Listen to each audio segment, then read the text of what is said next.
اللي تذهل عيون البشر.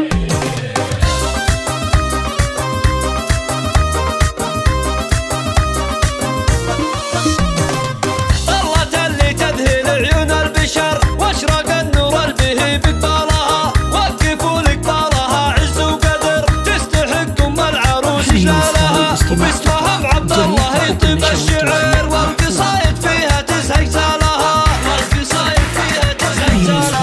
فاطمة الشموخ المعتبر صيتها طيب وطيب فالها، الاصيله اللي لها السيره عطر والعظيم الوافيه بخصالها، العتيبيه فخر كل البشار، العريبه النادره بجالها، العريبه النادره بجالها.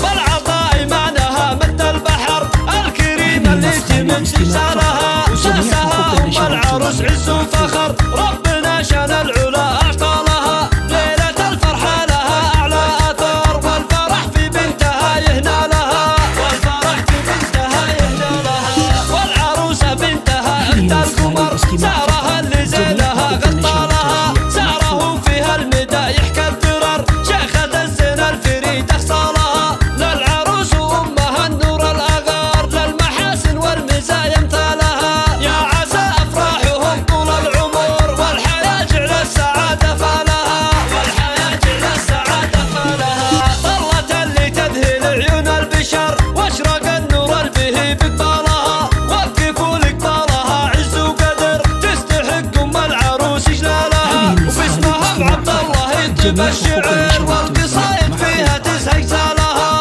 والقصايد فيها تزهق زالها. فاطمة الشموخ المعتبر